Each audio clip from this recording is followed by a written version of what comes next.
আসসালামু আলাইকুম প্রিয় দর্শক। অবশেষে কর্মচারীরা আলটিমেটামের মতো পথে হাঁটলো নতুন সরকারের ক্ষেত্রেও। অর্থাৎ যে সরকারই আসুক না কেন নবম পে স্কেল বাস্তবায়ন করতে হবে, এটাই এখন মূল কথা।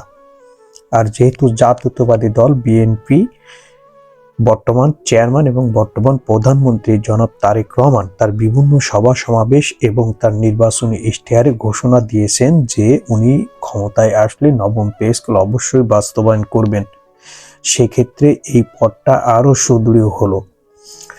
যদি আগামী অর্থাৎ আজ 22 ফেব্রুয়ারি থেকে 5 মার্চের ভিতরে বিভিন্ন জেলায় উপজেলায় সংসদ সদস্য বা মন্ত্রীদের সাথে স্থানীয় যে সরকারি কর্মচারী দাবি আদায় ঐক্য পরিষদের নেতারা আছেন, ওনারা দেখা করবেন, সাক্ষাৎ করবেন এবং স্মারকলিপি দেবেন। এবং একই টাইমের ভিতরে কেন্দ্রীয় নেতারা মন্ত্রী পরিষদের সাথে দেখা করবেন, সচিবদের সাথে দেখা করবেন, দেখা করে স্মারকলিপি দেবেন।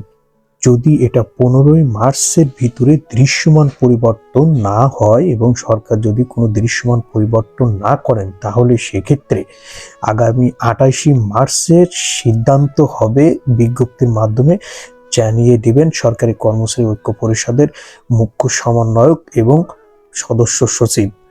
ওনারা জানিয়ে দিবেন যে এর পরবর্তী কার্যক্রম কি। অর্থাৎ 15 মার্চের ভিতরে একটা দৃশ্যমান নবম পে স্কেল নিয়ে কোনো কিছু দেখাতে হবে যে আমরা নবম পে স্কেল বাস্তবায়ন করব। নতুন সরকার ক্ষমতা গ্রহণ করছে মাত্র সপ্তাহখানেক, এখন পড়লো নবম পে স্কেলে বড় প্রেসারে। কি করবে এই অবস্থায়, কি করা উচিত? আবার দেশের অর্থনীতিকে 12টা বাজিয়ে গেছেন বিগত সরকাররা। যখন যে ক্ষমতায় এসেছে তখন সেই সরকার এই অর্থনীতিকে যতটা সম্ভব 12টার ঘরে 13টার ঘরে বাজিয়ে তারপর চলে গেছে। কোনো একটা সরকারও স্থিতিশীল পর্যায়ে রাখে নাই। এই অবস্থায় নবম পে স্কেল দেওয়াটা কতটা যৌক্তিক এবং না দেওয়াটাও কতটা যৌক্তিক, যেখানে কর্মচারীদের যৌক্তিক দাবি, ন্যায্য অধিকার লোকায়িত। কি হবে নবম পে স্কেলের ভাগ্যে? জানতে চোখ রাখুন আমাদের চ্যানেলে। আসসালামু আলাইকুম ওয়া রাহমাতুল্লাহ।